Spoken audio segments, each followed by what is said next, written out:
So what I've got here is the Gx390 21 litres 200 bar. What I'm going to simply do is just run through a few things with yourself, how to service.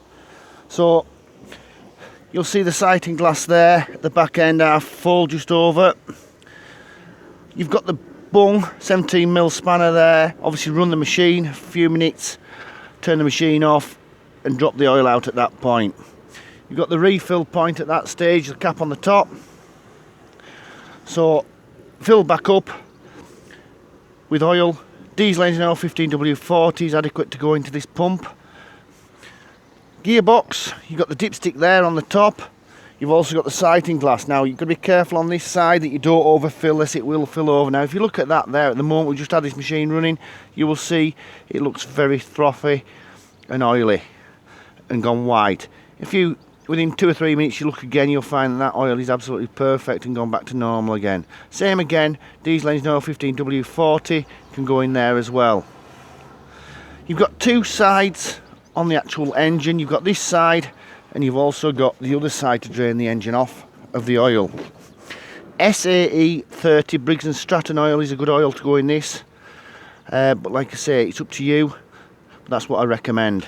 Now you've got your dipstick, this one's filling right up to the neck. Undo this, and what you're as well off doing is tilting the machine like this to get the most of the oil out of the system. You've also got this point here as well, so once you've got most of it out, drain it all off completely by undoing this little plug here and fill it right back up to the neck, so you can't possibly get any more in when the engine is sat flat.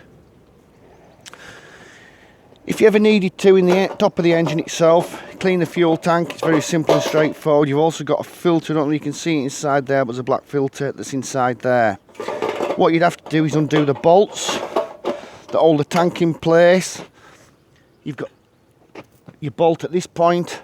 You've also got your bolt at there on the system. You've also got the other one. Now you'd have to also undo this bolt underneath there as well. Kink the pipe so no fuel comes out, and take the pipe off and drain the fuel off if you wanted to, and check the filter. Very simple and straightforward and easy to do. Air filter, genuine, always stick to genuine. We're coming across these Chinese import filters and what happens is they go dusty. It then goes into the air intake, causes problems within the carb. Always buy genuine filters, otherwise you'll know about it further down the line. You've got a spark plug on there. When we normally get customers to put spark plugs in, we always use a hose to put it back in, so if there's any problems, put the spark plug into the hose, turn it so if it's cross-threaded it slips around. You know whether you get the thread straight and correct first time, and that is the safest way of going if you're going to do it yourself. In the carb, it's a good idea every so often. You've got this point here and you've got this one. This one does the whole bowl. This point here just drops and lets any dirt out that might be in there. Just undo that, take that out and let the fuel flood through, and just give it a freshen up every so often, and then tighten it back up again. If you touch this one, you're undoing the whole bowl. Never over tighten it.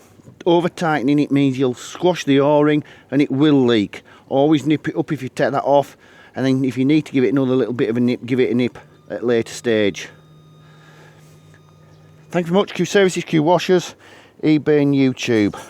So like I say, engine, Briggs & Stratton, SAE 30, fantastic oil for the Honda. And you've got the two oils here. Thank you very much. Sorry, forgot to mention, to drain the gearbox off, you've got this bung just under there. Thank you.